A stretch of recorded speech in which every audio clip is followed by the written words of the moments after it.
तो hello guys, आप लोग का स्वागत है हमारे यूट्यूब चैनल स्क्रिप्टेड रियलिटीज़ के, जहां हम बात करेंगे मूवीज़ के बारे में। और आज का हमारा टॉपिक है इंटरस्टेलर। ये हमारा पहला वीडियो है मी विद तालिब। तो बिना किसी देरी के लेट्स बिगिन। चलो।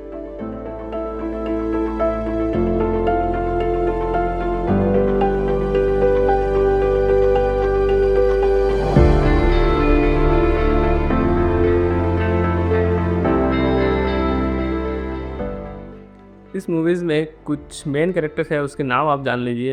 पहला हमारा मेन कैरेक्टर है कूपर, जिसकी इर्द गिर्द सारी कहानी घूमेगी। और उसकी एक बेटी है मर्फ, और उसका एक बेटा है टॉम। और एक और इम्पोर्टेंट कैरेक्टर है एमिलिया, और उसके फादर डॉक्टर ब्रैंड।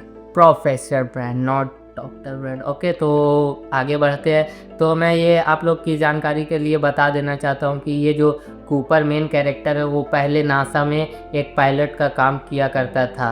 और प्रोफेसर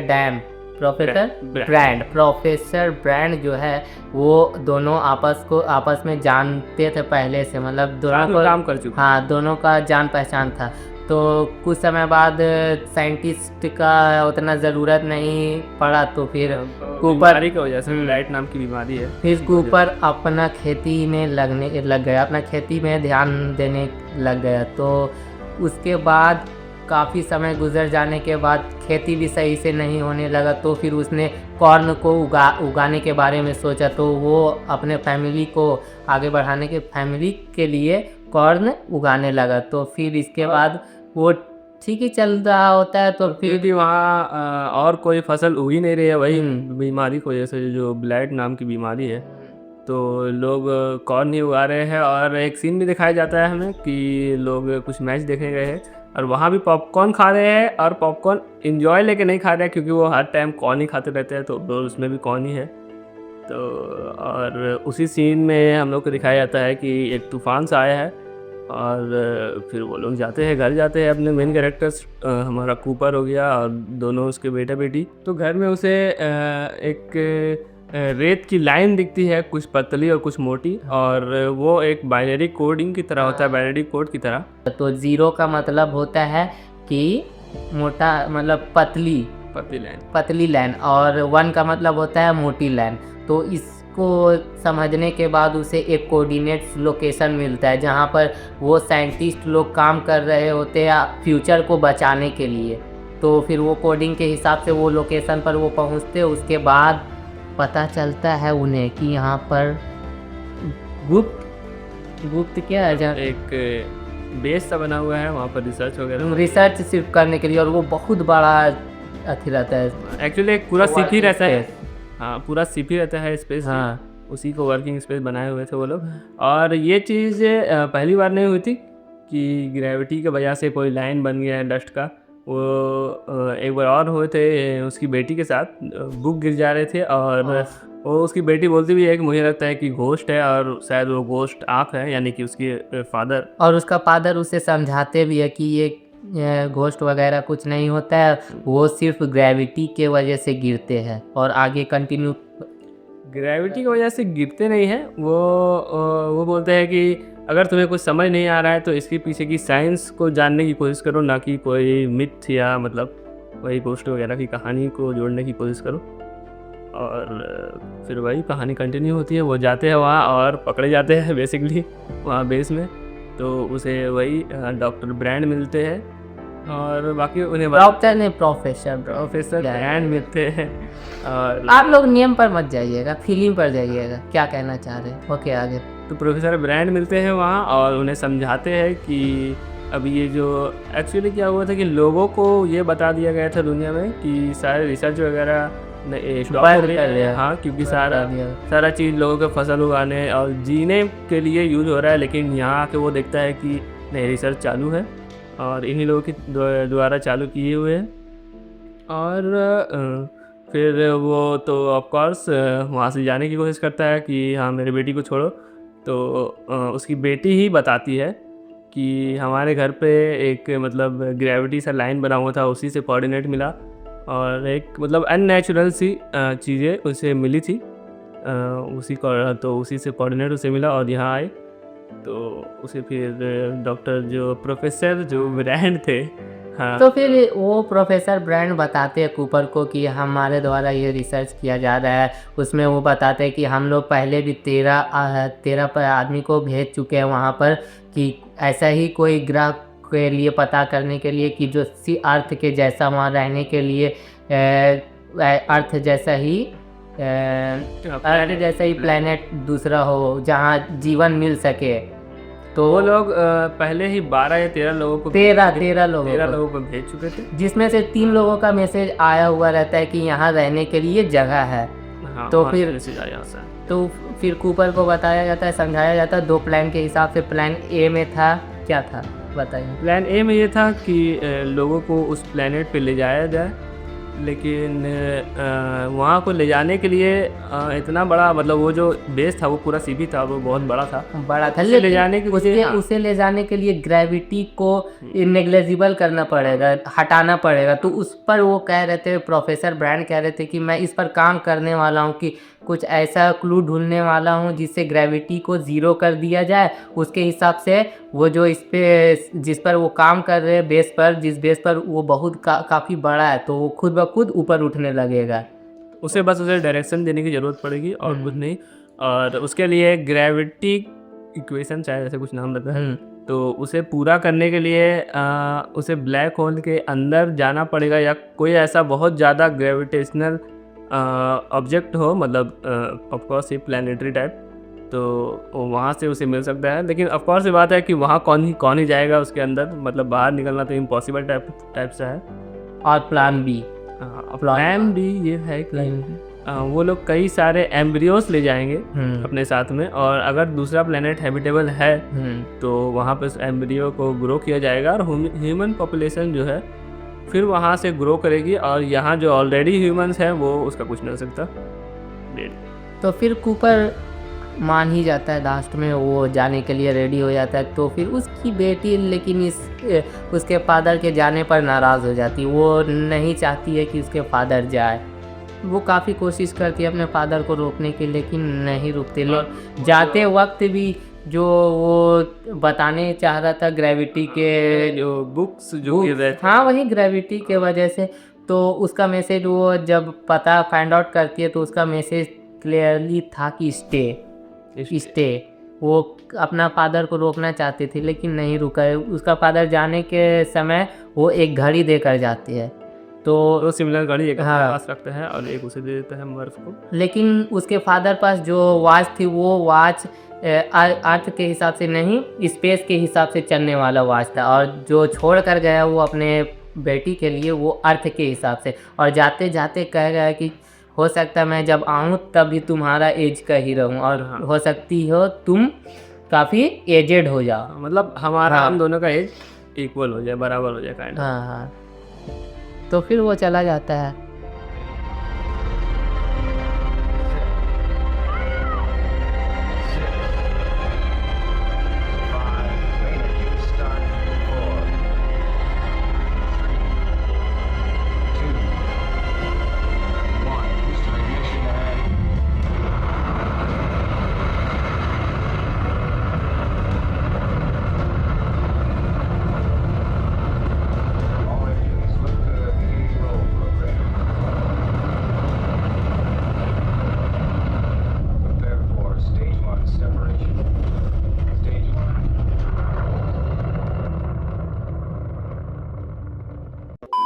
उसके साथ 4 और पायलट उसके साथ जाते हैं जिनका नाम होता है कूपर।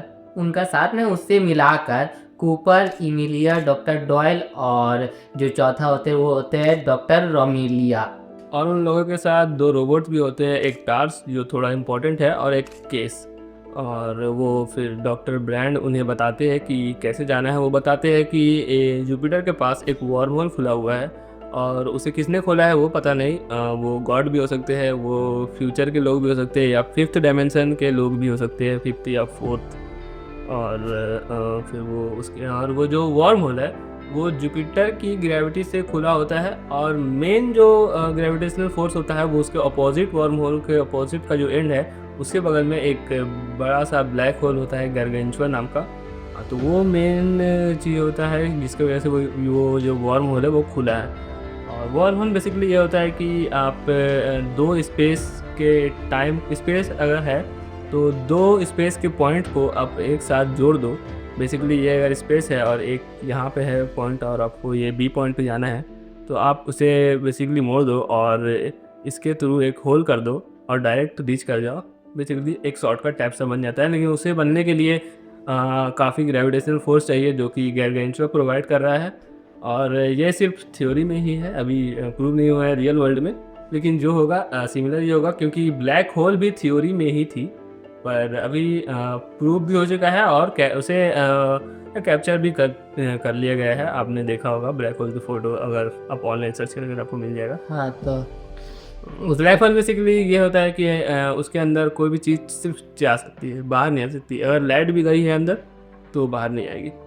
तो उसके बाद वो लोग डिसाइड करते हैं कि पहले मिलर्स प्लैनेट में जाया जाए, जैसे कि वो लोग को पता चलता है कि 3 साइंटिस्ट जो मैसेज किए थे उसे कि यहाँ रहने की जगह है और लैब मिल सकती है। तो उसका नाम था एक मिलर्स प्लैनेट। मिलर्स जो उस प्लैनेट पे गई थी हाँ, उसका ही नाम था। वो मिलर्स प्लैनेट सबसे नज़दीक होता है, इसलिए वो लोग चाहते थे कि पहले मिलर्स प्लैनेट में जाया जाए।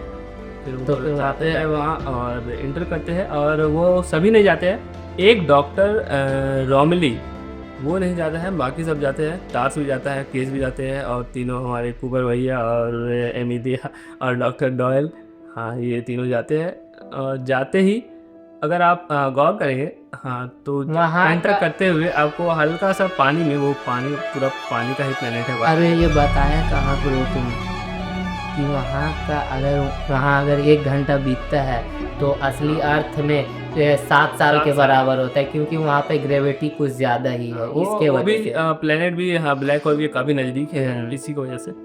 तो बेसिकली वो लोग जाते हैं तो उन्हें ऊपर से हल्का सा ही दिखाते हैं, हम ही लोग को दिखाते हैं, उन्हें नहीं दिखता है कि एक क्या बोलते हैं स्पेसशिप है जो डूब गया है। हाँ। और वहाँ पे सिर्फ पानी ही पानी होता है, वाटर ही वाटर सब जगह होता है। तो फिर इमेलिया को लगता है कि आगे कुछ है, इमेलिया को लगता है। फिर कूपर कहता है कि नहीं वो कुछ नहीं, वो बाढ़ आने वाला है, बाढ़ आ रहा होता है उधर से आगे। हाइट कुछ 100 फीट या 100 मीटर होती है, जो कि हाँ यहाँ तो पॉसिबल नहीं है, रियल अर्थ में तो पॉसिबल नहीं है, लेकिन वहाँ पे पॉसिबल है और ये साइंटिफिकली प्रूवन है कि हाँ मतलब हो सकता है ऐसा। क्योंकि एक्चुअली क्या होता है कि अर्थ में अगर आपको वेव्स आते हैं तो वो मून की वजह से आते हैं, उसकी ग्रेविटेशनल पुल की वजह से। तो मून तो काफ़ी छोटा है, गारगेंचुआ काफ़ी बड़ा है और उसकी ग्रेविटेशनल पुल इतनी ज़्यादा है कि उतनी ऊंची लहर भी पॉसिबल है एक्चुअली।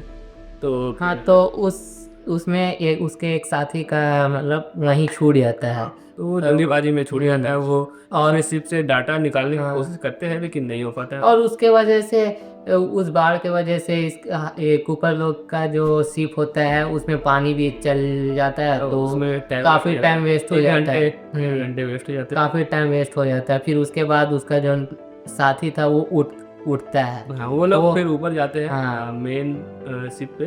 तो वो कहता है कि मुझे तो यकीन भी नहीं था कि तुम लोग जिंदा भी हो गए। हाँ, डॉक्टर जो रोमली थे वो हाइपर स्लीप में जाते हैं, लेकिन उसे लगता है कि ये क्या टाइम वेस्ट है। तो अगर एक बार वो उठते हैं तो वो फिर रिसर्च वगैरह ही करने लगते हैं। तो फिर ये लोग पहुंच गए, उसके बाद ये लोग डिसाइड करते हैं कि नेक्स्ट प्लेनेट में कौन सा जाएगा। और जो वहाँ पे छूटते हैं उनका नाम तो बताया ही नहीं तुमने, वो उनका नाम जो होता है वो डॉक्टर डॉयल होता है, डॉक्टर डॉयल।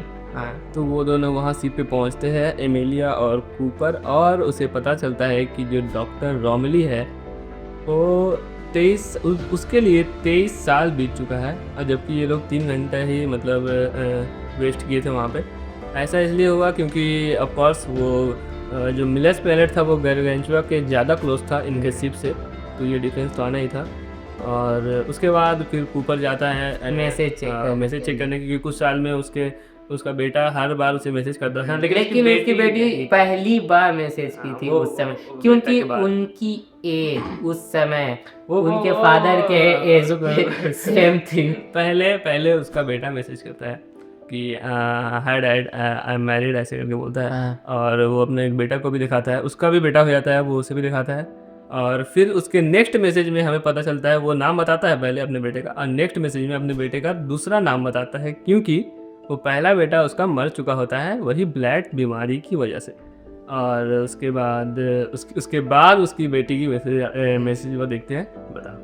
उनकी बेटी का मैसेज देखते हैं और वो उनकी बेटी उस समय उनके फादर की एज का हो जाती है, ठीक है। इसीलिए वो मैसेज करती है, क्योंकि वो गुस्सा थी अपने और उससे पहले उसने कभी भी मैसेज नहीं की थी। और वो बताई थी अपने फादर कि मैं भी प्रोफेसर ब्रांड के साथ मिलकर ग्रेविटी के लिए काम करने लगी हूँ। तो फिर ये काफ़ी इमोशनल सीन था एक्चुअली में, हमें हमारे बोलने से तो नहीं लग रहा होगा, लेकिन हाँ वो डायलॉग हैवी सीन है और काफ़ी इमोशनल है। और उसके बाद वो लोग तीनों के बीच में डिस्कशन होती है। तो एमिलिया बोलती है कि हमें एडमंड्स प्लेनेट, और वो थोड़ा दूर था। वो थोड़ा दूर था, लेकिन स्ट्रॉन्ग मैसेज आ रहे थे वहाँ से। तो लेकिन ये लोग वहाँ जाने के लिए राजी नहीं हो रहे थे। डॉक्टर रोमली बोलते हैं उसे कि ये तुम्हारा बायसनेस है, क्योंकि एडमंड्स को तुम प्यार करती हो इसीलिए। तो एमिलिया बोलती है नहीं ऐसा नहीं है, वहाँ स्ट्रॉन्ग मैसेज आ रहा है इसीलिए मैं वहाँ जाने बोल रही हूँ। लेकिन ये लोग डिसाइड करते हैं कि यहाँ फ्यूल भी कम है, तो हम मैंस के प्लेनेट पे ही जाएंगे। फिर वो डिसाइड करते कि हम लोग मैंस के प्लेनेट में जाते हैं, ठीक। उसके बाद जाते हैं वो लोग, बढ़ते आगे, तो वो प्लेनेट आइस का होता है और वहाँ तो मतलब बादल भी जमे हुए होते हैं। अब ये पता नहीं कितना साइंटिफिकली करेक्ट है, लेकिन होते हैं। वो जो मैसेज दिए थे वो रॉन्ग था। वो अपना सेफ्टी के लिए, अपना जीवन बचाने के लिए वो मैसेज दिया थे और मैसेज दी। उसके पास भी एक टार्च और केस जैसा रोबोट होता है, लेकिन वो भेजा गया था। वो डिस्ट्रॉय कर देता है, क्योंकि उसे असली रियल नोटिफिकेशन मतलब क्या रियल मैसेज न चला जाए, उससे तोड़ देता है। और फिर वहीं पे वो उन दोनों के बीच फिर फाइट होती है, पता नहीं पहले मैंस क्रायो स्लीप में सोया होता है, वही हाइपर चेम्बर वगैरह। तो और वो इस बार टाइमर सेट नहीं करता है, बेसिकली उसने मतलब मान ही लिया था कि हाँ कोई नहीं आने वाला, अब मैं मरूँगा यहीं। तो ये लोग जब जाते हैं तो मैनुअली उसे ओपन करते हैं और उठाते हैं, और फिर वो बताता है कि फिर उसे मैसेज आता है मर्फ की तरफ से। वो एमिलिया को बताती है कि डॉक्टर ब्रांड जो है वो अब नहीं रहे, और वो उन्हें बताया है कि प्लान ए जो था वो नहीं था। वो लोगों को ले जाना दूसरे प्लेनेट पे, हैबिटेबल प्लेनेट पे, वो भी ग्रेविटेशनल इक्वेशन को सॉल्व करने के बाद, वो इम्पॉसिबल टाइप है। एक्चुअल में उतना नहीं है, वो आगे पता चलेगा। आगे तो आपने देखा ही होगा पीछे। उसको इक्वेशन को सही करने के लिए क्या बोलते हैं उन्हें, ब्लैक होल का पूरा इंफॉर्मेशन चाहिए था, और ये क्या बोलता है इम्पॉसिबल था। बेसिकली प्लान ए ही प्लान बी था कि एमटीओस को ही पहुंचाना है, दुनिया के लोगों का कुछ नहीं। फिर उसके बाद उन दोनों का फाइट होता है, ये तो बताया ही नहीं। फाइट वगैरह होता है, मतलब ऑफकोर्स ही बात है, मतलब झूठ बोला है तो फाइट होगा। और ये बात कूपर भी सुन लेता है, तो वो बोलता है कि अब मुझे घर जाना है। तो ये सब हो ही रहा था। ऊपर सुन लेता है, वो फाइट के दौरान ये आती है उन्हें बचाने के लिए। नहीं, वो मैसेज के टाइम में ऊपर सुन लेता है, मैसेज साथ में होता है। तो वो बोलता है कि अब हम सीधा घर ही जाएंगे यहाँ से। उसके बाद ये होता है कि मैन धोखा दे देता है, और मैन और कूपर के बीच में थोड़ी फाइट होती है। फिर एमिलिया उन्हें आकर बचा लेती है, लेकिन वो भाग जाता है। और जो डॉक्टर रोमली होता है, वो जो रोबोट होता है उसे ठीक करने की कोशिश करता है, और कुछ गड़बड़ी की वजह से वहाँ ब्लास्ट हो जाता है। तो रोमली भी मारा जाता है, और फिर कूपर जो मैन होता है वो भाग जाता है वहाँ से स्पेसशिप लेके एक। और फिर एमिलिया भी बचा लेती है कूपर को, और वो भी जाते हैं ऊपर। और उसके बाद तो मैन जाते हैं डॉकिंग करने के लिए, और डॉकिंग परफेक्टली नहीं हुई थी, और वो गेट खोल देता है, और मतलब वही एयर प्रेशर की वजह से फट जाता है। तो फिर आता है पावरफुल सीन। उसके बाद कूपर बोलता है कि एमिली बोलती है हाँ कि क्या कर रहे हो, कूपर बोलता है कि डॉकिंग। तो एमिली बोलती है कि इट्स इम्पॉसिबल, तो कूपर बोलता है कि नो, इट्स नेसेसरी।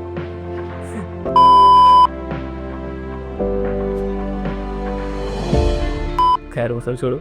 हाँ, तो उसके बाद काफ़ी मुशक्क़त के बाद वो डॉकिंग करते हैं और वहाँ से, हाँ, वहाँ से फिर वो स्लिंग शॉट लेते हैं। स्लिंग शॉट आपने इंडिया में देखे होगी, मिशन मंगल देखी होगी, तो वहाँ भी बताया गया है कि किस तरीके से स्लिंग शॉट लेके आप कम फ्यूल में ज़्यादा दूर ट्रैवल कर सकते हो किसी प्लैनेट या प्लैनेटरी ऑब्जेक्ट की ग्रेविटेशनल फोर्स की मदद से।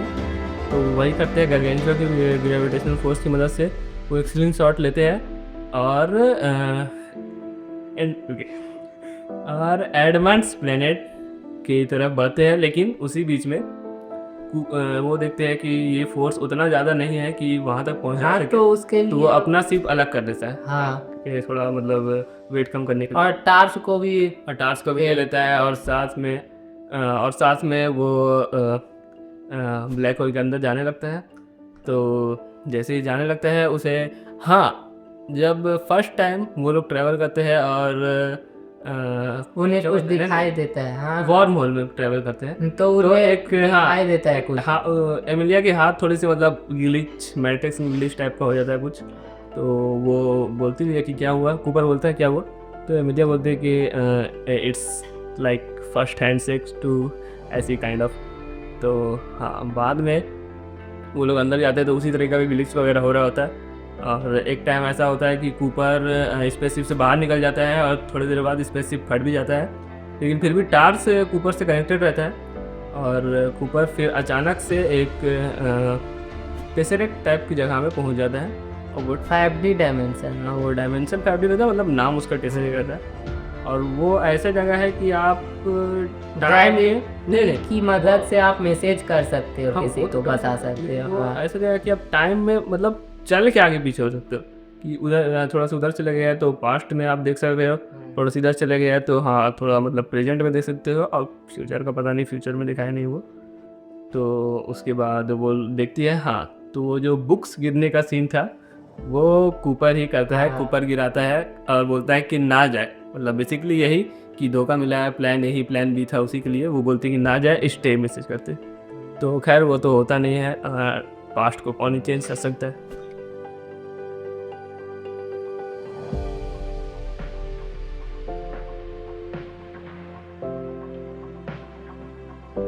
उसके बाद वो हाँ टाइम में प्रेजेंट में जाते हैं और मॉर्स कोड की मदद से, हाँ, वो जो वॉच छोड़ कर गए थे उसके द्वारा वो मैसेज देते हैं। हाँ, ताकि और उनकी बेटी तो इंटेलिजेंट थी ही, और वो प्रोफेसर डैम के साथ काम कर ही रही थी, तो वो पढ़ना जानती थी उस मैसेज को। मॉर्स कोड और बाइनरी कोड में ये डिफरेंस है कि बाइनरी कोड कंप्यूटर लैंग्वेज में यूज होता है, 0 और 1 के फॉर्म में होता है, और मॉर्स कोड है कि एक डॉट और एक लाइन, इस तरीके से वो दोनों को मिला के आप बातें भेज सकते हो। मतलब कोई भी एक लाइट बल्ब हो गया तो उसके जलने बुझने से आप भेज सकते हो मैसेज। तो वो घड़ी के सेकंड सुई क्या बोलते हैं, जो भी, हाँ, उसी की मदद से वो मॉर्स कोड की मदद से वो भेजती है। और जो टार्स होता है गिरने टाइम वो सारा डेटा, हाँ, ब्लैक होल का पूरा डेटा रिकॉर्ड कर वही डेटा भेजते हैं वो। हाँ, वो डेटा पूरा भेज देते हैं और वो ग्रेविटी पर काम कर लेती है। बेसिकली वो सॉल्व कर देती है ग्रेविटेशनल इक्वेशन, जो भी वो सॉल्व कर लेती है। तो हाँ, और ये करते ही जो टेसेरेक्ट होता है वो बंद होने लगता है और कूपर जो होता है वो बाहर की तरफ बढ़ने लगता है, पता नहीं कैसे। तो वो बाहर की तरफ बढ़ते बढ़ते और हाँ, उसे वो हल्का सा एक झलक जो शुरू में एमिलिया ने बोला था हैंडशेक हुआ है, वो हैंडशेक कूपर ही करता है। मतलब थोड़े से देर के लिए पास्ट और प्रेजेंट एक टाइम पे आ जाते हैं, मतलब थोड़ा सा देर के लिए। हाँ, उसके बाद उसकी आंखें बंद होती है और वो सीधा उठता है एक स्पेसशिप में, मतलब। और वो स्पेसशिप उसका बेटी ही बनाई होती है शायद, और वहाँ का नाम होता है कूपर्स स्पेसशिप, ऐसे कर उसी के नाम पे होता है। तो कूपर को लगता है कि मेरे नाम पे है, लेकिन बाद में पता चलता है कि बेटी के नाम पे है उनके, क्योंकि उसी ने वो कोड मतलब ग्रेविटेशन सॉल्व किया है। फिर वो उठने के बाद वो अपने बेटी से मिलने जाता है, तो उनकी बेटी उस समय काफ़ी बूढ़ी हो जाती है।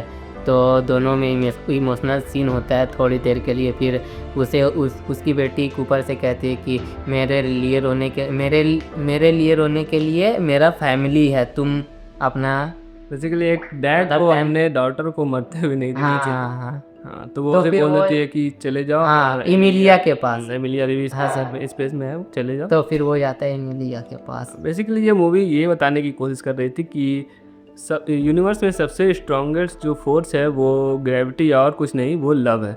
क्योंकि एमिलिया भी जिस टाइम पे बोलती है कि मुझे एडमंड्स के प्लेनेट पे हमें पहले जाना चाहिए, उस टाइम में वो बोलती है कि लव एक काफ़ी स्ट्रॉन्ग फोर्स है, लेकिन उस टाइम तो इग्नोर कर देते हैं। लेकिन एंड में ये मूवी प्रूव कर देती है, क्योंकि लास्ट में टेसेरेक्ट में भी वो अपने बेसिकली उनकी बेटी सबसे प्यारी होती है। और बेसिकली यहाँ पे कूपर का बायसनेस भी दिखाया गया है कि वो अपनी बेटी से ज़्यादा प्यार करता था, अपने बेटे से कम थोड़ा, मतलब जो भी है। और लास्ट में वो अपनी बेटी से भी मिल लेता है। और एमिलिया लास्ट सीन में हमें दिखाया जाता है कि एडवांस की प्लेनेट में चली भी गई है, और वो अपने क्या बोलते हैं, अपने हेलमेट टाइप का कोई भी जो भी स्पेस सूट का रहता है उसे खोल देती है, क्योंकि वहाँ है वो प्लेनेट हैबिटेबल है और सांस लिया जा सकता है। और कुछ टेंट वगैरह भी लगे होते हैं, और वहीं पे मूवी कट किया जा देते हैं। तो यहाँ पे कहानी का होता है द एंड। हम लोगों से कुछ भी गलती हुई हो बताने में या समझाने में, तो जैसे कि हमारा ये पहली वीडियो थी हमारी। हाँ, तो फिर जो भी वीडियो बताने में तो उसे नज़रअंदाज किया करो। नहीं मतलब बताओ, उसे बताओ। हाँ, नज़रअंदाज मत करो, बताओ हमें कि क्या गलती है, तो वो हम सुधार कमेंट के द्वारा उसे बताओ कि क्या गलती है इस। और बाकी लाइक शेयर वगैरह तो जो भी आप कर ही देना, जो भी है वो आपकी मर्जी। चलो ठीक है, बाय बाय।